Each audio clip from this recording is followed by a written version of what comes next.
Hola, bienvenidos a Sinergia Educativa Automotriz. Hoy vamos a compartir con ustedes un seminario sobre estrategias y sistemas para la disminución de material particulado y óxidos de nitrógeno en motores diésel. Mi nombre es Javier Londoño y lo que vamos a ver durante estos minutos va a ser lo siguiente. Nuestro objetivo es familiarizar a todos los participantes con las estrategias empleadas en los motores diésel para reducir el material particulado y los óxidos de nitrógeno. Vamos a hablar un poco de qué es el motor de encendido por compresión, conocido como motor diésel, la importancia y la regulación de los NOx y el PM, las estrategias para disminuir el material particulado, las estrategias para la disminución de NOx y algunas consideraciones de mantenimiento. Entonces, empecemos. Quiero recordar que al finalizar este video vamos a activar un enlace que es un en vivo de YouTube que está en este momento ya público en la descripción de este video y allí vamos a hacer una ronda de preguntas y vamos a utilizar unos minutos para poder compartir conocimiento y experiencias y resolver algunas dudas que puedan tener. Eh, Vamos a empezar con algo muy básico que muchos de ustedes ya manejan y es la definición del motor de cuatro tiempos diésel, también conocido en mucha literatura como un motor de encendido por compresión. Es un motor que tiene los cuatro tiempos conocidos: admisión, compresión, combustión y escape, y tiene unas particularidades. La primera es que, a diferencia del motor Otto, en este solamente ingresa aire como fluido de trabajo, y el combustible es inyectado normalmente al finalizar la carrera de compresión. Esto tiene varias consecuencias. La primera es que tenemos un autoencendido producto de esa compresión, no es un encendido provocado por una chispa, como en el caso del motor Otto, y se produce este autoencendido porque hay temperaturas suficientemente altas en esta cámara. Eh, a este tipo de mezcla se le llama mezcla pobre o una mezcla con exceso de aire. ¿Listo? Entonces son motores que trabajan con mezclas pobres o con exceso de aire, y esto también tiene unas consecuencias particulares en la composición de los gases de escape. ¿Ya? Acabamos de ver que durante la fase de admisión, voy a activar por acá el puntero láser, durante la fase de admisión ingresa aire, mucha cantidad de aire, nitrógeno y oxígeno, y luego al finalizar la carrera de compresión se inyecta una cantidad no muy grande de combustible y eso produce un tipo de combustión. ¿Ya? Es una combustión basada en una mezcla pobre, hay una alta compresión, hay altas temperaturas y se producen unos gases o unos productos de la combustión, unos gaseosos y otros que no son gaseosos, como el dióxido de carbono, el monóxido de carbono, los hidrocarburos, que básicamente es combustible sin quemar, óxidos de nitrógeno, oxígeno, sale por el tubo de escape, agua y material particulado. Vamos a mirar los dos que nos interesan en este video y vamos a hablar de los óxidos de nitrógeno y del material particulado específicamente. Entonces, los óxidos de nitrógeno eh, se forman mayoritariamente por un mecanismo térmico y son mayoritariamente óxidos nítricos, NO, y dióxido nítrico, NO2. ¿Ya? También hay otros compuestos que están dentro del paquete de los óxidos de nitrógeno, pero mayoritariamente son estos dos. Y es más, algunos de ellos se miden en las pruebas de emisiones. El NO es formado principalmente por el mecanismo térmico, o sea, oxidación del nitrógeno que hay en el aire. Y recuerden que ingresamos mucha cantidad de aire y tenemos altas temperaturas de combustión, lo que quiere decir que el motor diésel o el motor de encendido por compresión es muy propenso a generar altas cantidades de óxidos nítricos. por su naturaleza de funcionamiento.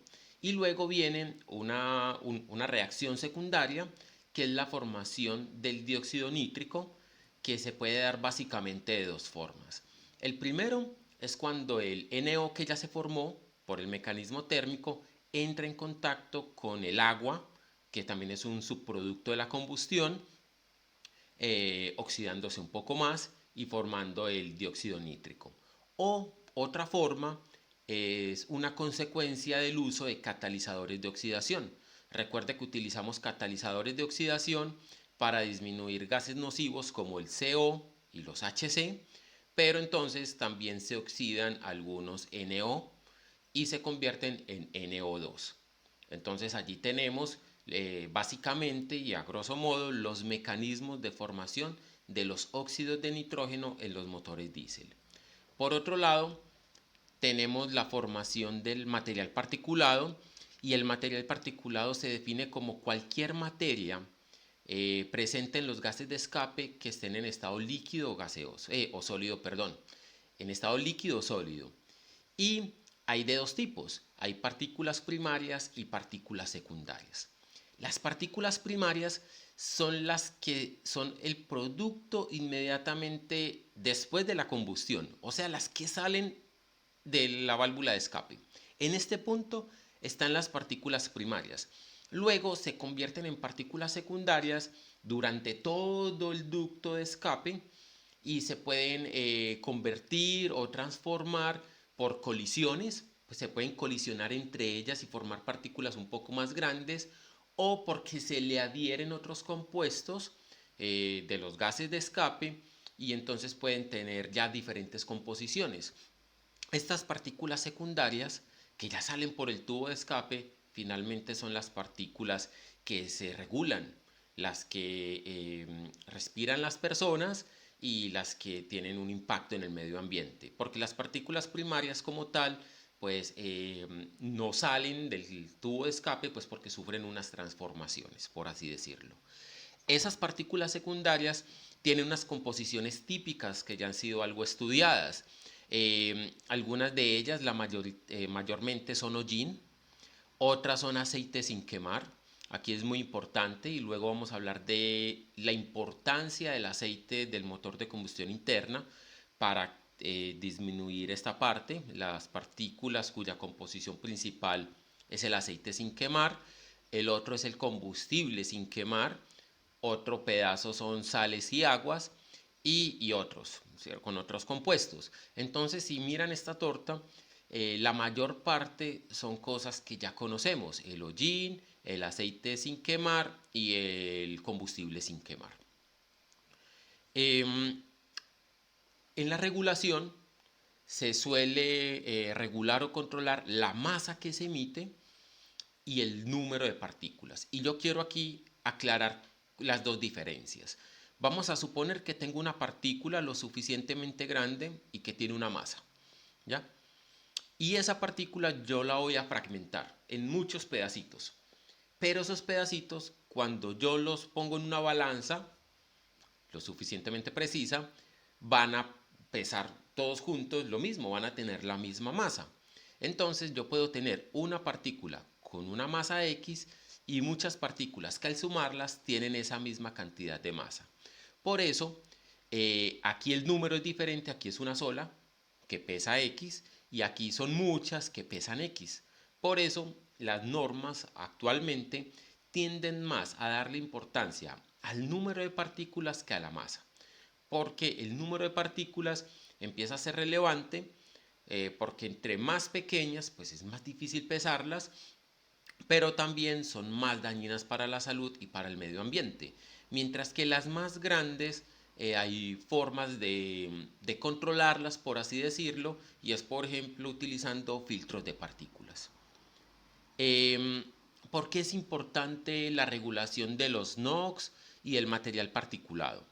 La regulación de los NOx es importante, primero porque hay una problemática ambiental, y lo que son los NOx y el material particulado están catalogados dentro del grupo de las emisiones de efecto local, o sea que afectan las ciudades. Y el NOx principalmente, o los NOx, son los culpables o propician la lluvia ácida, el smog fotoquímico, el olor penetrante y el color marrón rojizo típico de la capa de smog sobre las ciudades principales, la reducción del ozono, también irritan los pulmones y reducen la resistencia que tienen las personas a las enfermedades.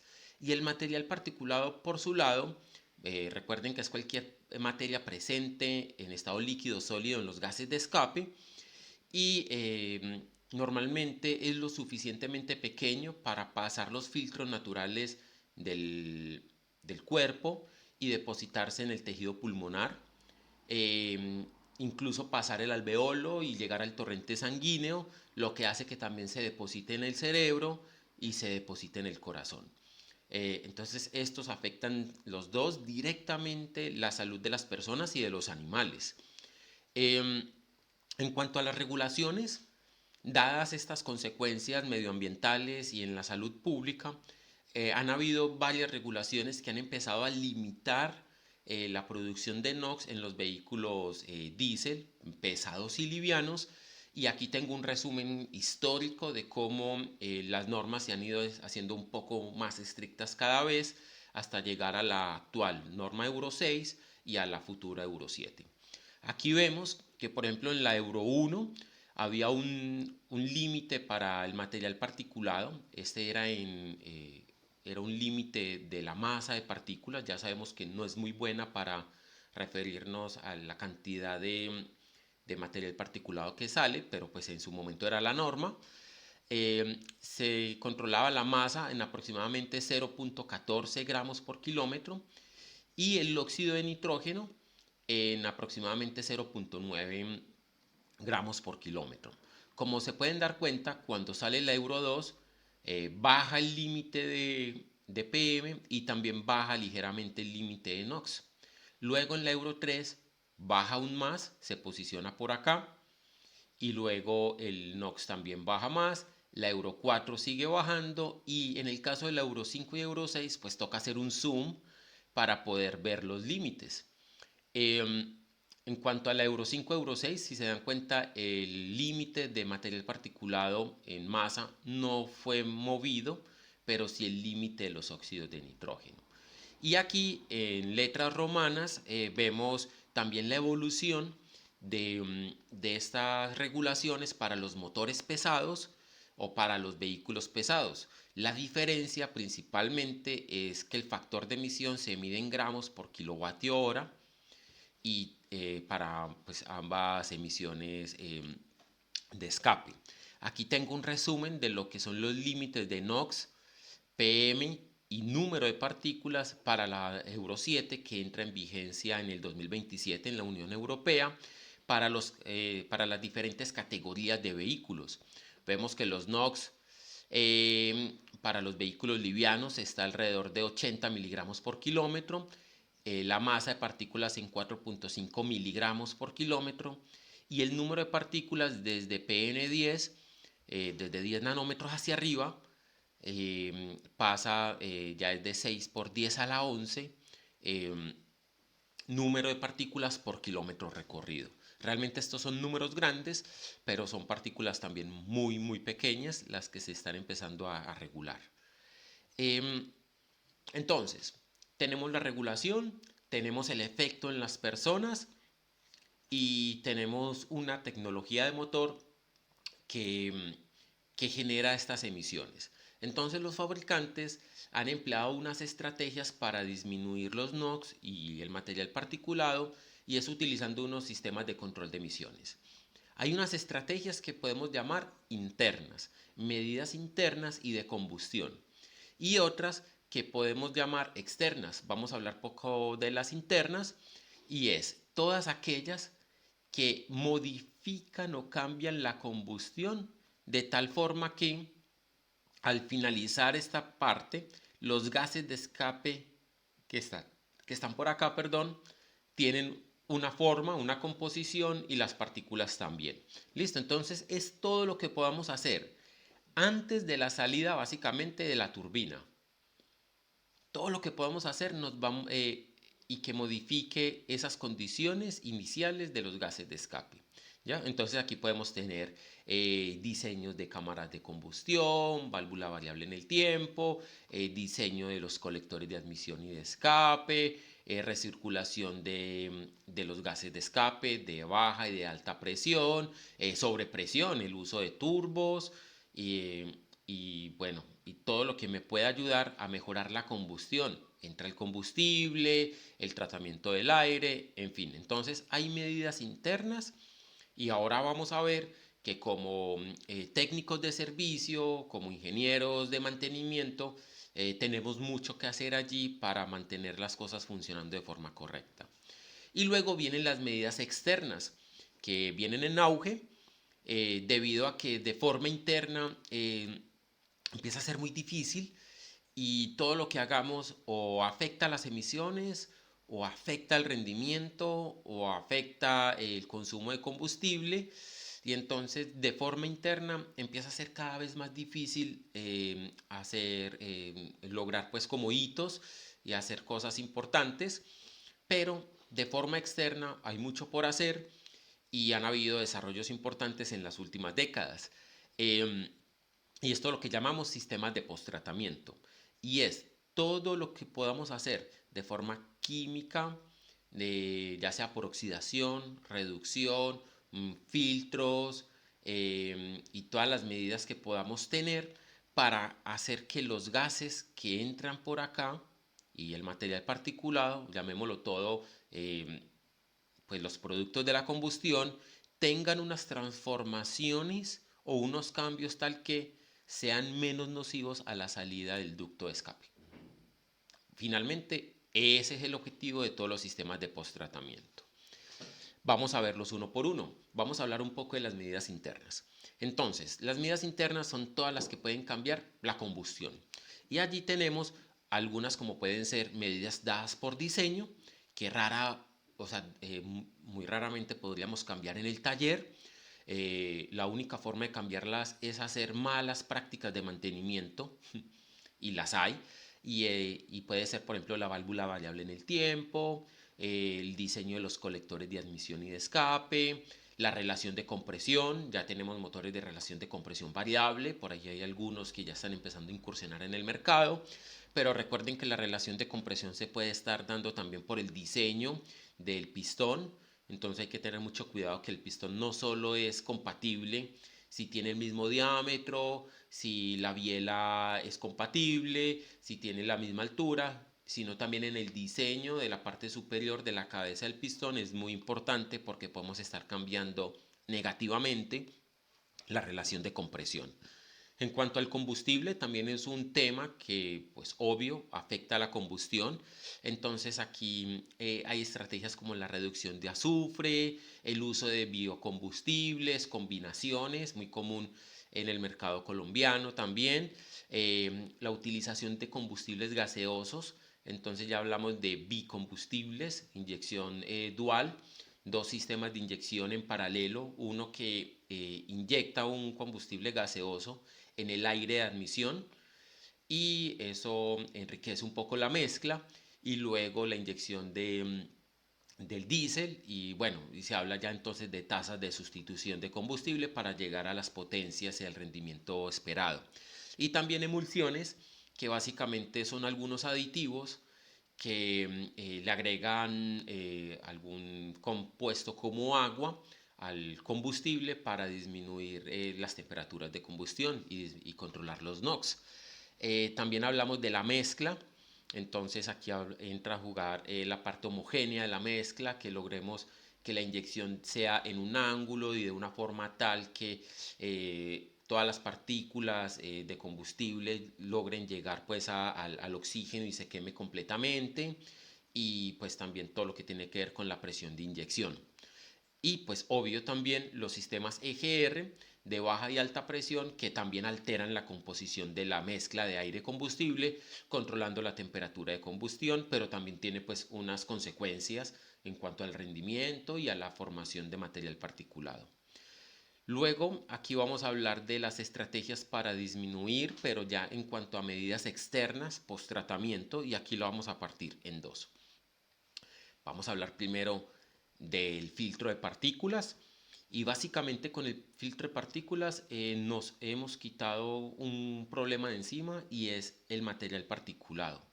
Por experiencia, casi que en la parte de homologación, en la parte de I+D+I en empresas de desarrollo automotriz, eh, se da por sentado que el vehículo va a pasar por material particulado.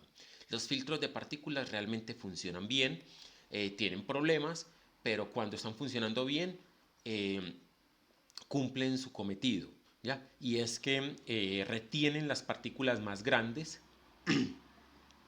y, eh, y esas partículas se van depositando en el monolito, en el sustrato del filtro, y allí solamente pasan entonces las que son suficientemente pequeñas, pues no es un filtrado al 100% lastimosamente, porque eso genera una contrapresión y es una pérdida por bombeo común pues, en los motores, pero esa pérdida por bombeo, digámoslo así, ya está considerada en el diseño y en la calibración del sistema de inyección electrónica. Entonces, si bien es una pérdida mecánica, el dueño, el conductor, no la percibe de tal forma, dado que el sistema ya está configurado para trabajar con eso. Entonces, se retienen las partículas más grandes, se van depositando y a medida que se van depositando tenemos un sensor de presión diferencial y ese sensor de presión diferencial de alguna forma está midiendo constantemente la presión a la entrada y a la salida del filtro y la unidad de control electrónico entonces puede establecer un punto donde ya hay una saturación del filtro tal que hay una diferencia de presión significativa. En ese momento, el sistema entra en un estado de regeneración y la regeneración no es más que la oxidación del material particulado que se encuentra aquí, normalmente carbonoso, y esa oxidación es una combustión. Lo que hace entonces el sistema de inyección es aumentar la temperatura de los gases de escape de forma tal que se incineren esas partículas y se produzca CO. La incineración entonces limpia el filtro de partículas eh, y vuelve y está en un estado, digámoslo así, de funcionamiento óptimo. Uno de los problemas que vamos a ver ahora es que a veces esa regeneración se hace de forma incompleta y por las condiciones típicas de funcionamiento de los motores no se pueden hacer regeneraciones óptimas y entonces empieza a degradar la capacidad del filtro para trabajar y se empieza a saturar y empieza a tener ya problemas de pérdida de potencia que sí va a percibir el conductor o el operador del vehículo.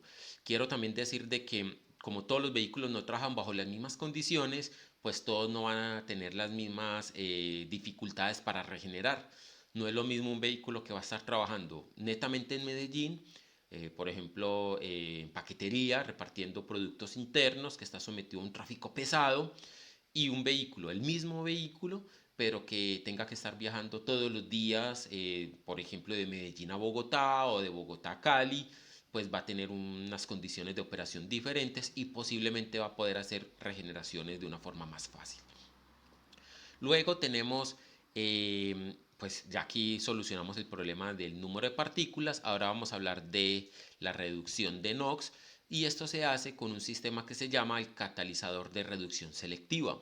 ¿Por qué hay que utilizar este sistema en los motores diésel? Es porque el catalizador de reducción convencional que se utiliza en los motores a gasolina no es viable para los motores diésel debido a que el catalizador de reducción convencional necesita trabajar con mezclas cercanas a la estequiométrica. Y ya sabemos que el motor diésel trabaja con mezclas pobres. Entonces aquí no funciona ese sistema y tenemos por consiguiente un catalizador o un sistema de reducción que básicamente es un reactor químico.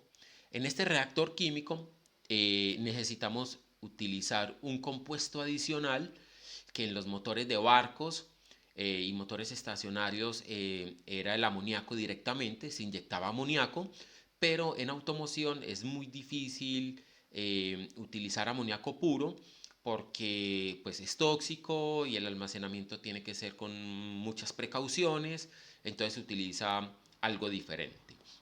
Lo primero que quiero que noten es que el catalizador de reducción selectiva de los vehículos finalmente es un grupo de diferentes catalizadores. Ese grupo de diferentes catalizadores tiene diferentes funciones que las vamos a repasar de una forma rápida. Pero bueno, volvamos al inyector. Tenemos un inyector y por ese inyector se va a inyectar una solución que llamamos AdBlue, que finalmente es urea más agua desionizada, y por ese ducto de escape vienen viajando los óxidos de nitrógeno que no fueron tratados ni en el catalizador de oxidación ni en el DPF, entonces vienen, digámoslo así, viajando libremente por el tubo de escape y van a entrar a ser tratados en el catalizador de oxidación. Entonces se inyecta AdBlue, que básicamente es urea. Eh, para que se inyecte AdBlue tienen que haber unas condiciones específicas de temperatura y de funcionamiento. Por eso hay un sistema de inyección o una unidad de control electrónico conectada por la red CAN con la EQ del motor para controlar de una forma muy fina la inyección de AdBlue. Ese AdBlue o esa urea llega a un catalizador de hidrólisis. Ese catalizador de hidrólisis eh, hace que la urea reaccione con el CO restante que no se oxidó aquí, y también puede ser CO que se produzca por la incineración de cenizas. Bueno, finalmente CO, el agua que también viene de los productos de la combustión, y hace que estos tres compuestos reaccionen, que, que reaccionen y se conviertan en CO2 y en amoníaco.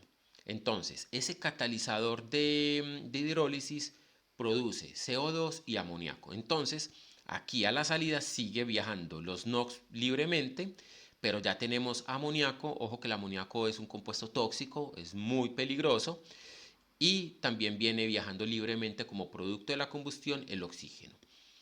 Eh, Esos tres elementos van a ser reducidos o van a reaccionar en el catalizador de reducción como tal del conjunto SCR, y aquí se producen dos reacciones clave.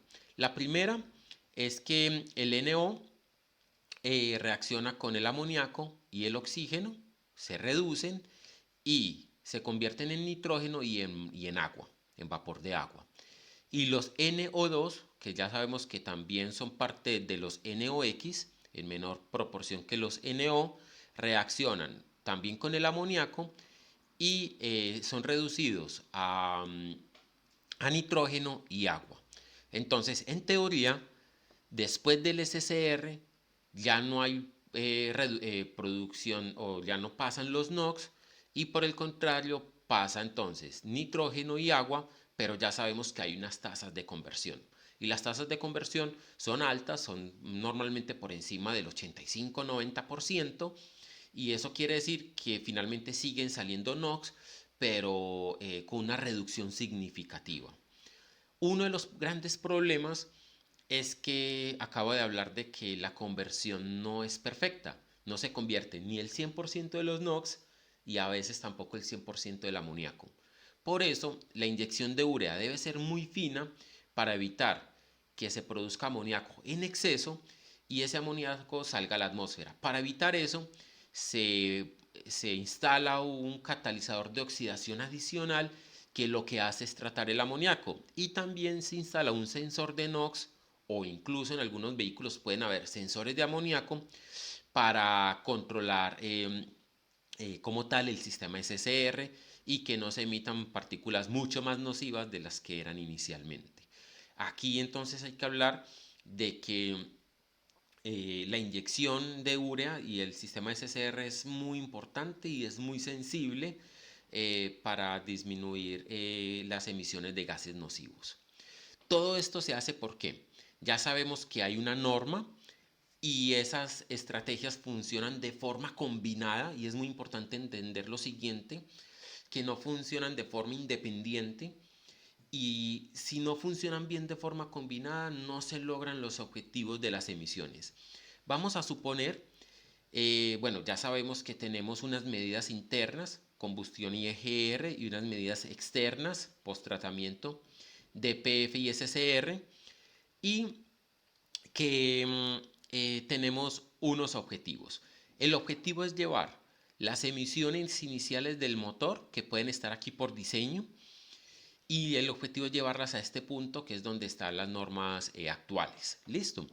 Entonces, para esto los fabricantes pueden utilizar diferentes estrategias, diferentes caminos.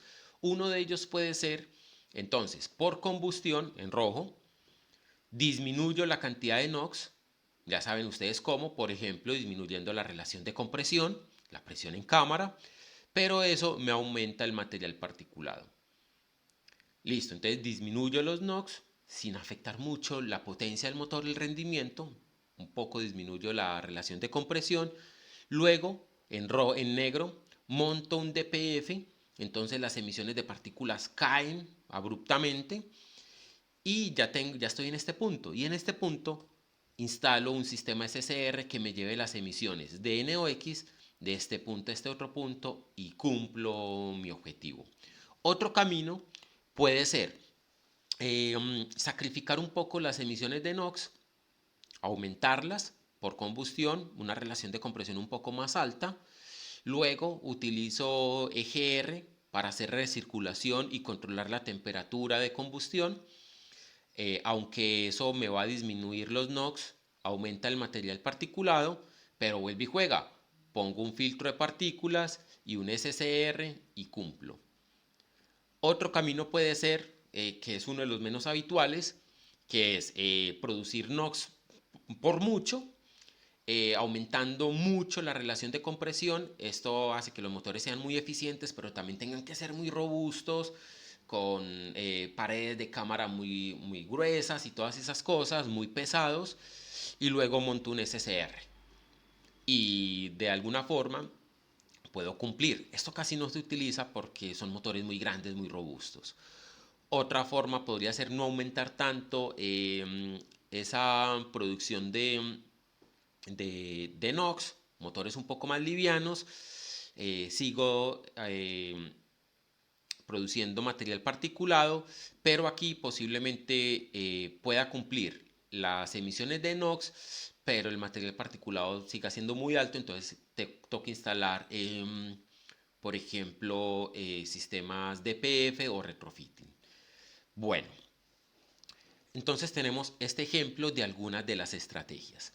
Vamos a mirar qué pasa cuando hay mal funcionamiento o se deshabilitan sistemas del sistema de posttratamiento. Quiero aclarar aquí que esto no es lineal, esto es demostrativo y esto es simplemente para crear conciencia de que lo que hacemos en los talleres tiene un impacto importante.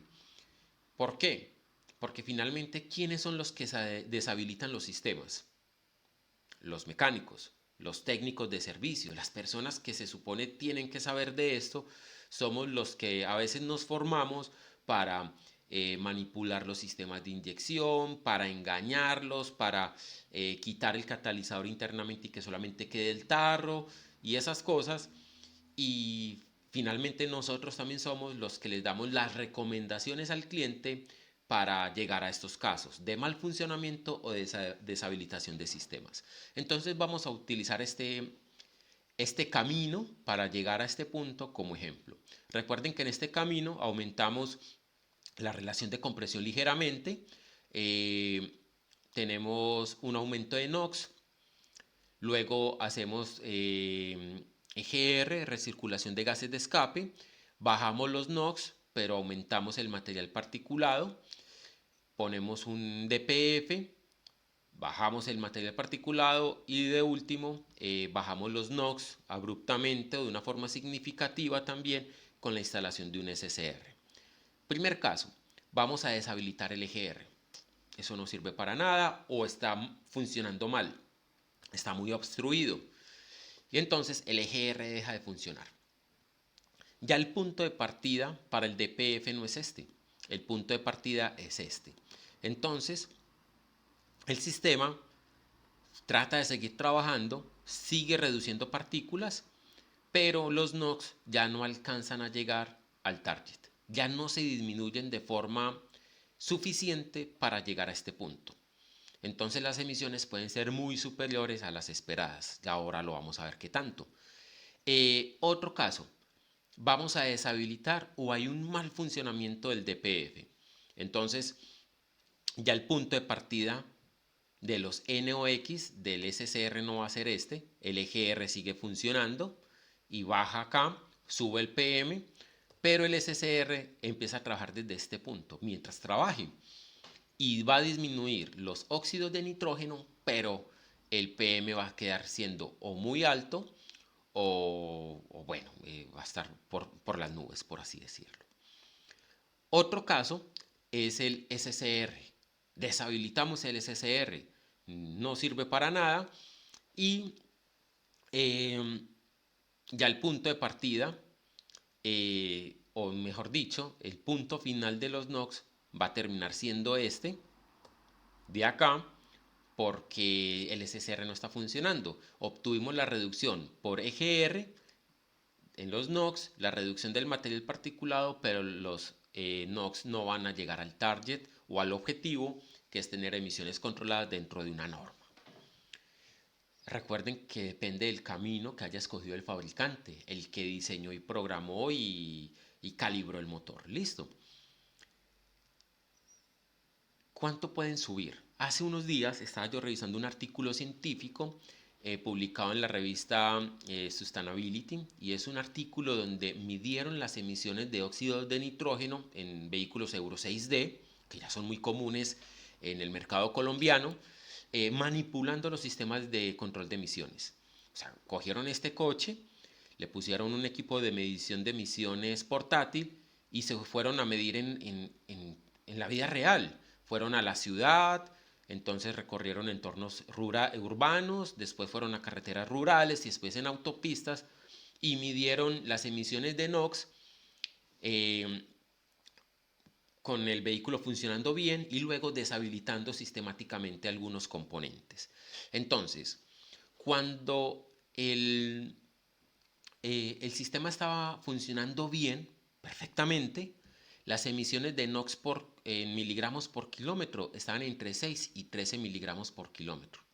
Recuerden que la norma Euro 6 dice que debe estar por debajo de 80, pero también hay que aclarar que las pruebas Euro 6 son diferentes a las que estas personas hicieron, pero finalmente tenían emisiones muy bajas de NOx. Luego, esas son las que están aquí, muy bajitas, más o menos entre 6 y 13 sin importar si era urbano, rural o autopista.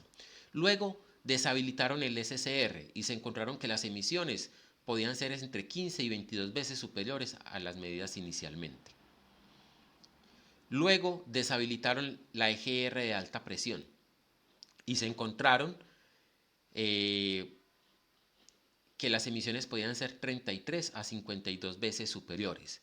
Después deshabilitaron solo la EGR de baja presión y también las emisiones podían aumentar entre 36 y 50 veces, y después hicieron deshabilitaciones combinadas. Entonces quitaban la EGR de alta presión y el SCR y hágame aquí el favor, entre 99 y 125 veces las emisiones iniciales. El EGR de alta presión entre 91 y 130 veces.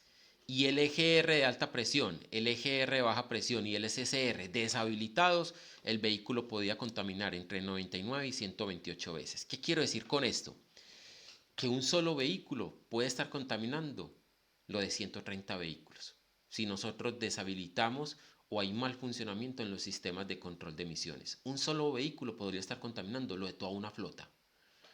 He aquí la importancia de nuestro trabajo como técnicos de servicio, ingenieros de mantenimiento. Consideraciones para finalizar.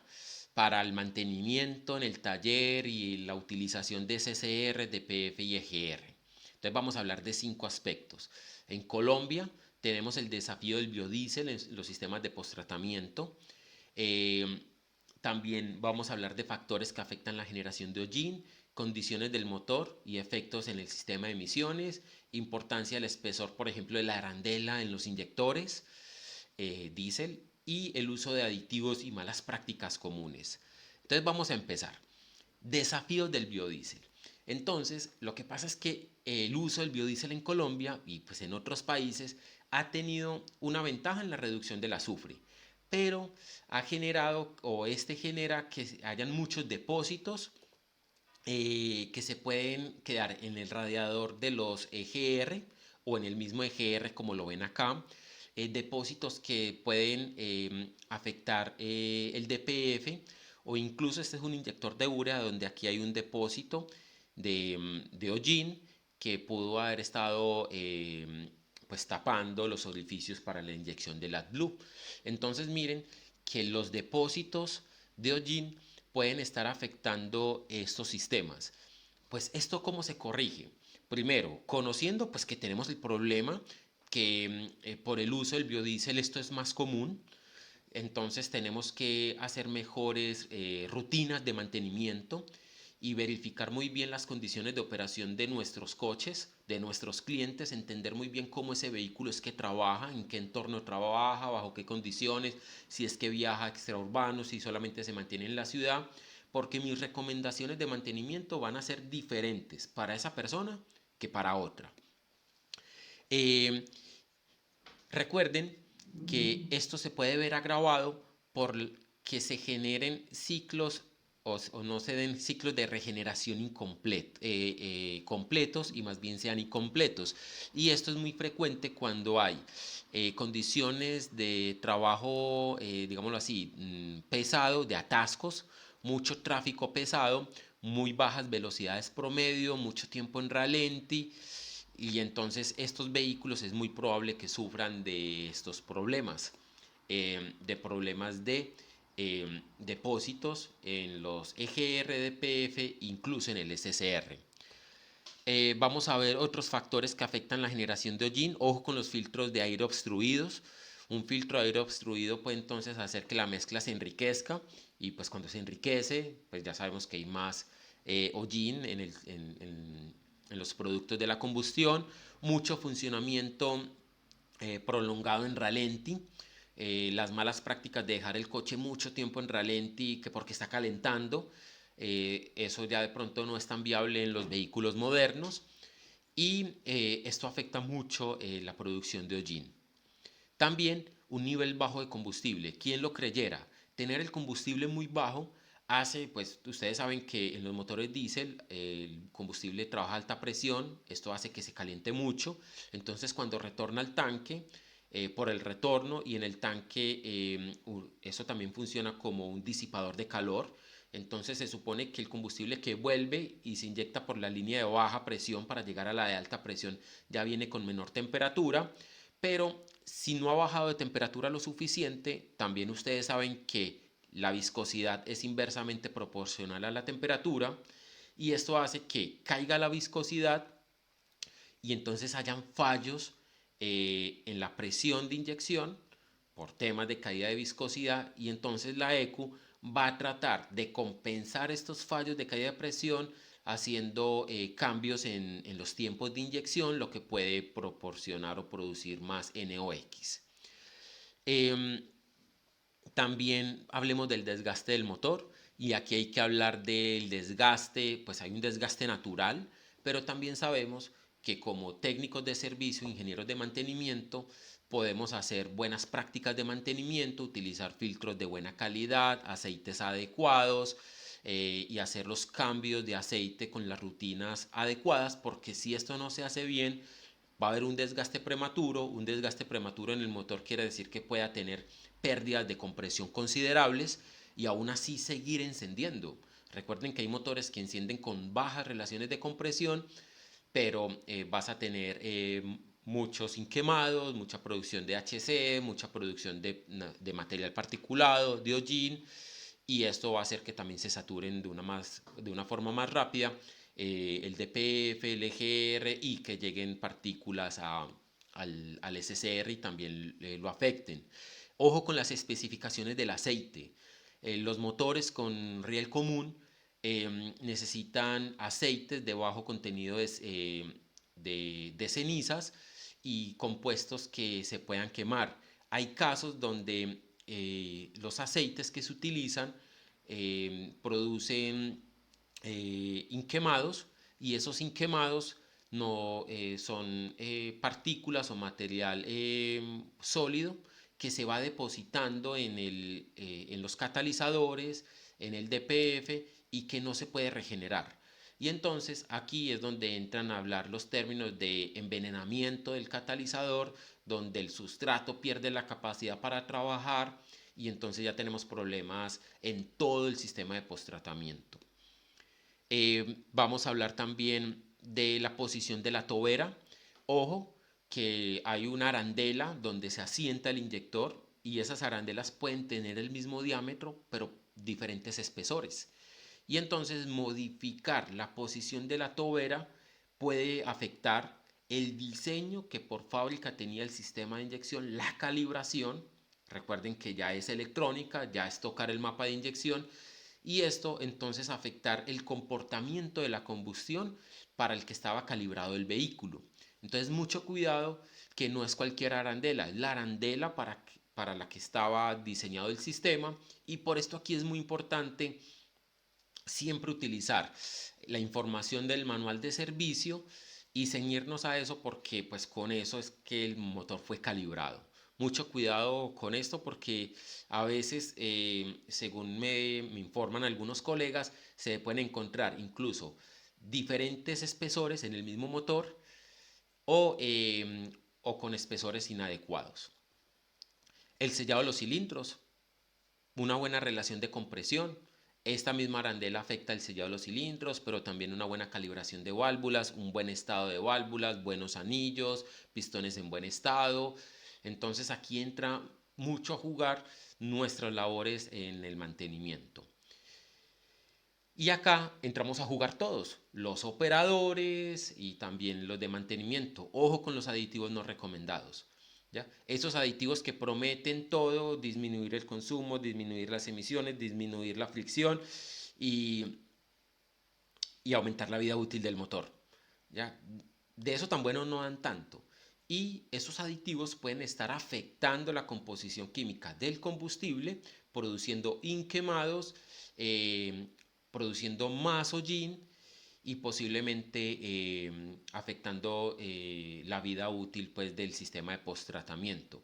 También hay unas malas prácticas, y es que tratan de agregar aceites o elementos muy viscosos al combustible, que para proteger los inyectores, proteger las bombas, que para que lubrique mejor y todo eso. Pero recuerden que eso también son elementos o aditivos no considerados en la combustión, que pueden reaccionar de una forma diferente, pueden producir más hollín o inquemados, dañar o envenenar los catalizadores y hacer que se saturen los filtros de partículas. Para terminar, llegamos a las conclusiones. Son muy importantes. Tenemos unos vehículos que contaminan, que producen NOx, que producen material particulado. Eso afecta a las personas, las ciudades, el medio ambiente, afecta a la salud de las personas, del ser humano y de los animales. Por eso hay unas regulaciones, hay unas entidades gubernamentales que empezaron a regular y a exigir que los fabricantes diseñaran motores para que se produjera menos material particulado, menos NOx, para cumplir esas regulaciones, pero para que no afecten a las personas y al medio ambiente. Aquí falta alguien importante en este diagramita de flujo, y es un integrante de la comunidad, y ese integrante somos los que estamos aquí: los mecánicos, los ingenieros de servicio y todos los, inclusive los operadores. ¿Y es por qué? Porque nosotros que operamos y mantenemos estos vehículos debemos informarnos, seguirnos preparando para generar servicios, para entregar nuestro conocimiento, nuestra asesoría, y hacer todo lo posible para que este sistema, que ya ven que es bien robusto, que tiene sus problemas, que esos problemas pueden ser locales, funcione correctamente. Ahora, justo nos hemos demorado una hora en esta presentación. Los voy a invitar a que ingresen al enlace que van a ver abajo en la descripción de este video para que invirtamos otros 5, 10 o 15 minutos a resolver algunas dudas. Entonces, no te vayas, conéctate a ese enlace y ahí nos vemos en un en vivo. Hasta luego.